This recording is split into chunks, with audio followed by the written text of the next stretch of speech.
আপনার মন পুরো খারাপ হয়ে গেল যে হায় রে, কোনো রোমান্স বুঝে না। এবার আপনি বললেন ঠিক আছে, দেখো কি সুন্দর জামাটা আনছে, দেখা মাত্রই বলবি কি আর আল্লাহ, কালার মনে হয় মরে যাবে। কালার কি হবে? কালারটা মনে হয় টিকবে না। স্বামী চিন্তা করছে, আহারে এত কষ্ট কার জন্য করলাম। সাদ্দাকা নামক মহিলা বেড়ে যাবে, কোথায় কোথায় তর্ক করবে। এর পরের মহিলাটার নাম বাররাকা, শুধু তর্কই করবে না, লাঠি নিয়ে পিটাইতে পর্যন্ত দেরি করবে না। এমন মহিলা এখন আছে না? যেমনে আছে বলছেন ইজ্জত সম্মান আর থাকলো না। তাহলে 4 নাম্বার বলতেছিলাম, 4 নাম্বারের মিল এখন আছে না? নাই। সারা ওয়ার্ল্ডের ভিতরে মিলে গেছে। সুবহানাল্লাহ। হুজুর যদি কোনো সময় ভুল করে সাথে সাথে লোকমা দেওয়ার মতো শ্রোতা থাকতে হবে, ঠিক কিনা বলে? তাহলে কয় নাম্বার? 6 নাম্বারে মাকে বড় কষ্ট দিবে, মাকে বড় দুঃখ দিবে। এখনকার সন্তানেরা মাকে কষ্ট দেয়, কথায় কথায় মাকে দমক দেয়, মায়ের সঙ্গে চোখ রাঙা কথা বলে। আজকের এই মাহফিলে বলি, এত দূর পর্যন্ত আল্লাহ আমাকে এনেছে, জীবনে বারবার মায়ের কাছে শুধু দোয়া চেয়েছি। পরীক্ষা যেতে গেলে, পরীক্ষায় দিতে গেলে, যাওয়ার সময় বারবার বলেছি আম্মা দোয়া করবেন, আবার দৌড়ায় এসে বলেছি আম্মা দোয়া করবেন। মিশর যেদিন চলে যাব, বারবার মাকে বলছি আম্মা একটু দোয়া করে দেব। চলে গেলাম সুদূর মিশরে, পরীক্ষা আসার পরে ডুবতে ডুবতে কেঁদেছি। হাজার হাজার কিলোমিটার দূরে আমার মা, কেমন করে মায়ের কাছে দোয়া চাবো। ফোন দিয়ে দোয়া চেয়েছি, মনটা নরম হয়ে গেছে। মায়ের দোয়ার কারণে এই পর্যন্ত যিনি এনেছেন তিনি কে? পৃথিবীতে যতটুকুন বড় যে হয়েছে, সব বড় ব্যক্তিদের পিছনে তাকায় দেখবেন শুধু মা বাবার দোয়ার কারণে যিনি বড় বানান তিনি কে? মা বাপ যদি দোয়া না করেন, অক্সফোর্ডের ডিগ্রি থাকবে, পৃথিবীর বড় বড় সাইনবোর্ড থাকবে, ডিগ্রি থাকবে, সার্টিফিকেট থাকবে, কোন না কোন জায়গায় গিয়ে ধরা পড়ে যাবে। মা যদি খুশি হয়ে যায়, যিনি খুশি হয়ে যাবেন তিনি কে? কয় নাম্বার গেছে ভাই? বলেন এই 6টার মিল আছে না? এবার 7 নাম্বারটাই ঢুকে। 7 নাম্বার না? 7 নাম্বারে বন্ধুদের জন্য বন্ধুরা পাগল হয়ে যাবে। এখন দেখবেন সারা বাংলাদেশে নতুন করে কিশোর গ্যাং তৈরি হচ্ছে। নীলফামারীতে আছে, আরে কি করে নীলফামারীতে ঢুকছে? কি গ্যাং? সবাই বলেন কি গ্যাং? কিশোর গ্যাং। কিছু থেকে কিছু এলাকা আবে হালায়, চুলের কাটিং অন্যরকম, তালপট্টির দ্বীপ বানাইছে, কানের ভিতরে দুল, নাকের ভিতরে খালি ফুলটা নাই, হাতের ভিতরে বালা আছে, গলার ভিতরে মালা আছে, কানের ভিতরে দুল আছে, শুধু নাকের ফুলটা দেওয়া ভুলে গেছে। এরকম কিশোর গ্যাং রাত বেরাতে তারা রাস্তায় রাস্তায় দাঁড়ায় থাকে। সম্মানিত মানুষকে যারা অপদস্থ করে, মুরব্বীদের সঙ্গে যারা বেয়াদবি করে, আল্লাহর হাবিব ওই কিশোর গ্যাংদের কথা বলতেছেন। এদের কারণে সমাজের ভিতরে শাস্তি নেমে আসে। প্রশাসনের দায়িত্ব কিশোর গ্যাং যাদের অপতৎপরতায়, যাদের আস্কারায় কিশোর গ্যাং তৈরি হয়, তাদের ব্যাপারে সিদ্ধান্ত নেওয়া লাগবে, ঠিক কিনা বলে? কত নাম্বার এটা? মাশাআল্লাহ। সবাই বুঝতেছেন কয় নাম্বারের তাফসীর? সূরা তাওবার কত নাম্বার আয়াত? মাশাআল্লাহ, একেবারে 100 মনোযোগ আছে। কত নম্বরে আছেন?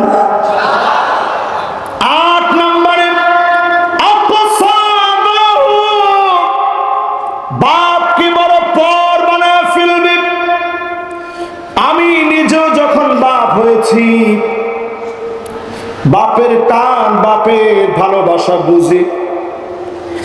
আমার ছেলেটা যখন জড়া ধরে আব্বা আব্বা বলে, আমি আমার নিজের বাপের দিকে তাকায় থাকি। যদিও এখন দৌড়ায় গিয়ে কোলে উঠতে পারি না, কিন্তু মনে পড়ে আহারে ঈদের সময় বাপ তো আঙ্গুলে ধরে ঈদগাতে নিয়ে গেছেন, একসঙ্গে নামাজ পড়াতে নিয়ে গেছেন, আদর করে নতুন জামা কিনে দিয়েছেন, নতুন জুতা কিনে দিয়েছে, নিজের সব দিক বাপ পড়াশোনা করা। সেই বাপের সঙ্গে যখন বেয়াদবি করবেন, বুঝবেন যিনি আযাব আর গজব দিবেন তিনি কে। কয় নাম্বার শেষ? এবার 9 নাম্বারটা মিলায় দেখেন মিলি কিনা। যহারাতিল আসওয়াতু ফিল মাসাজিদ, মসজিদে মসজিদে ইমামের সঙ্গে বেয়াদবি করবে, আঙ্গুল তুলে ইমামকে ধমকায় কথা বলবে, ঠিক কিনা বলে? এত জোরে ঠিক বলছেন?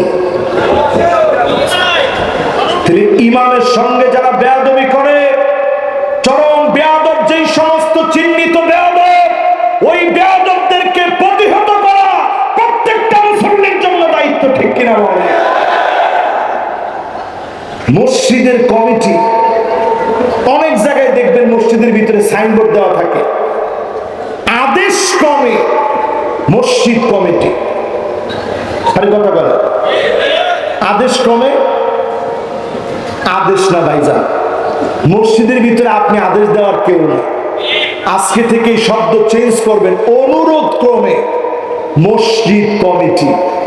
যারা কমিটিতে আছেন সবাই মসজিদের এক একজন খাদেম। অনেক মসজিদে লেখা থাকে এই মসজিদের 3য় তলায় গিয়ে নামাজ পড়বেন, আদেশ ক্রমে মসজিদ কমিটি। মসজিদের কোথায় নামাজ পড়বে এটা আপনার আদেশ করা দরকার নেই। মসজিদটা পুরাটা আল্লাহ, গোলাম এসে নামাজ পড়বে, আপনি বাধা দিলে আপনি জালেম হবেন, ঠিক কিনা বলেন? কিছু কিছু মসজিদের মধ্যে দেখবেন, আপনারা কি আসতেছেন না যাচ্ছেন? ও সুবহানাল্লাহ, আমি তো মনে করছিলাম নাউজুবিল্লাহ, ওয়াজ শুরু করতে পারি নাই। ও রাতও তো অনেক হয়ে গেছে। কে কে চলে যাবেন একটু হাত তুলে? হ্যাঁ, কথা বলতো। এই যে 1 জন 2 জন 3, মাশাআল্লাহ, এই যে একজন বসে উঠছে, আরেকজন যদি একটু বসে, আমি ওনার জন্য মন থেকে দোয়া করবো, দেখি বসে কিনা। মাশাআল্লাহ, মুরব্বী মাথাটা ঘুরেই ফেলছে। মুরব্বী যদি একটু আঙুলটা হাতটা উঠে বলে যে হুজুর আসি, সুবহানাল্লাহ, মুরব্বী এখন অন্য দিকে তাকায় আছে। মুরব্বী পুরা মাঠ আপনার দিকে তাকায় রয়েছে, যুবক পোলাপান পর্যন্ত আপনার দিকে তাকান। ও শুনে নেই মনে হয়, এরকম হাতটা দেখেন আপনি। এবার হাত দেখেছে, লিল্লাহে তাকবীর, জোরে লিল্লাহে তাকবীর। মাশাআল্লাহ, কত নম্বরে জানে আছেন? মাশাআল্লাহ, দেখছেন শ্রোতার অবস্থা, দেখছেন মাশাআল্লাহ কত নাম্বার। সুতরাং ইমামের আগে যে মাথা উঠায় ফেলে, পরিষ্কার নবীজি বলছেন তোমাদের চেহারা গাধার মতো হয়ে যেত, শুধুমাত্র হয় নাই, আল্লাহর নবী দোয়া করে গেছেন, এজন্য গাধা আল্লাহ বানায় নাই। জোরে করে আল্লাহু আকবার। নবী মুসা আলাইহিস সালামের সাথে যারা ছিলেন তাদের নাম কি? বনি ইসরাইল। সবাই বলেন কি না? কি ঘাওড়া ঘাওড়া ছিল তারা, চিন্তা করে। সমুদ্র পার হওয়ার সময় আল্লাহ রাস্তা দিয়ে দিছে। কয়টা রাস্তা হয়েছে? কি জন্য বুঝছেন?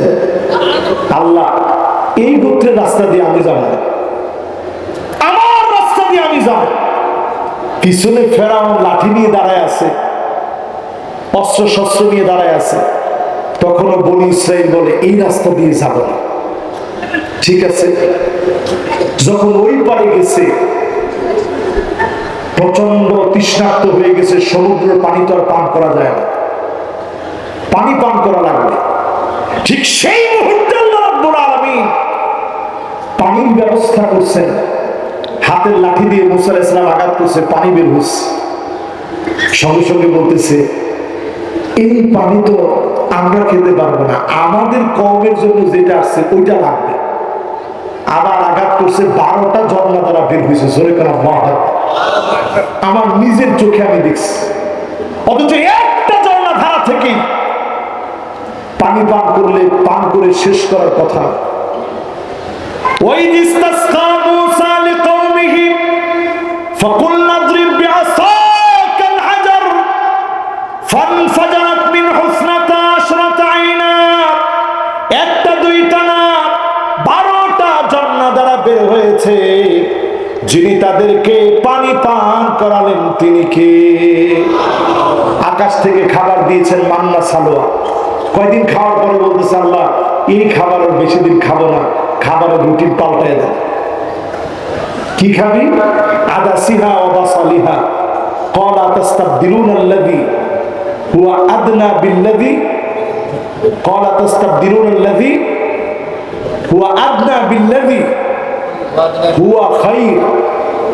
আল্লাহ রাব্বুল আলামিন জানায় দিলেন, আদাসিহা ওয়া বাসালিহা, ডাল পেঁয়াজ যারা খেতে চায়, ঠিক আছে, ডাল আর পেঁয়াজই খা। এই ডাল পেঁয়াজের সূচনা হইল, লাঙ্গল নিয়ে দৌড়াদৌড়ি শুরু হইল। আল্লাহ পাক বুঝায় দিলেন, নবী যেইভাবে বলবে এর বিপরীতে মানুষ যখন চলবে, যার পক্ষ থেকে শাস্তি আসবে।